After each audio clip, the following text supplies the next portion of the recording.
রাঙ্গুনিয়া মরিয়মনগর থেকে উদ্যোক্তারা সরাসরি পরিবার নিয়ে এসেছেন আমাদের লোকেশনে। আসসালামু আলাইকুম এভরিওয়ান, কি অবস্থা সবার? আশা করি সকলে ভালো আছেন। প্রতিদিনের মতো আজকে আমাদের সম্মানিত উদ্যোক্তা রাঙ্গুনিয়া মরিয়মনগর থেকে আমাদের লোকেশনে এসেছেন। ওনারা হচ্ছে আমাদের কাছ থেকে 80 ডিমের যে ম্যানুয়াল ইনকিউবেটরটা রয়েছে সেটা কালেক্ট করছে। আপনারা অনেকে আছেন বাজেট সমস্যা, একটা ইনকিউবেটর নিতে চান স্টুডেন্ট, কিন্তু বাজেটের দিকে তাকিয়ে আর একটা ইনকিউবেটর নেওয়া হয় না। তো তারা চাইলে কিন্তু মাত্র 1300 টাকায়ও কিন্তু আমাদের কাছ থেকে ইনকিউবেটর কালেক্ট করতে পারবেন ইনশাল্লাহ। আপনারা যারা আশেপাশে লোকেশনে আছেন তারা চাইলে সরাসরি লোকেশনে চলে আসবেন ইনশাল্লাহ। আমরা শুধু ইনকিউবেটরই সেল করি না, আমরা সব সময় কিন্তু একটা কাস্টমারকে সম্পূর্ণ গাইডলাইন দিয়ে থাকি, যাতে একজন উদ্যোক্তা কিন্তু শুরু থেকে শেষ পর্যন্ত কিভাবে মেশিনটা পরিচালনা করবে এবং কিভাবে খামারকে গ্রো করতে পারবে, A to Z বাস্তব অভিজ্ঞতার আলোকে কিন্তু একটা পরামর্শ দেওয়ার চেষ্টা করি ইনশাল্লাহ। অনেকেই আছেন একদম শুরু থেকেই শুরু করবেন, কিভাবে কি করলে ভালো হয় সেই বিষয়টা বোঝেন না।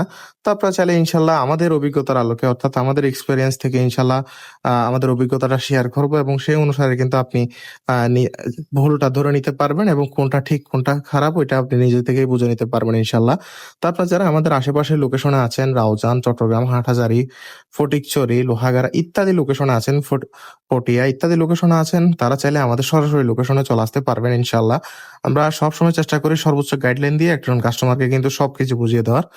তো ভাইকে হচ্ছে আঙ্কেলকে হচ্ছে A to Z বিষয়গুলো বুঝিয়ে দিচ্ছি। ওনারা হচ্ছে এই ধরনের খাদ্যের পাত্র নিতে চেয়েছেন, আবার ওনাদের অবস্থা অনুসারে এই ধরনের পাত্রগুলো মিলছে না, যার কারণে ওনারা আবার পাত্রগুলো নেন নাই।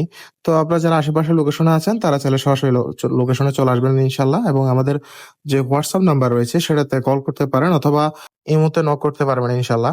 তো আজকের ভিডিও এতটুকু। ভালো থাকবেন, সুস্থ থাকবেন, টেক কেয়ার, আল্লাহ হাফেজ, আসসালামু আলাইকুম।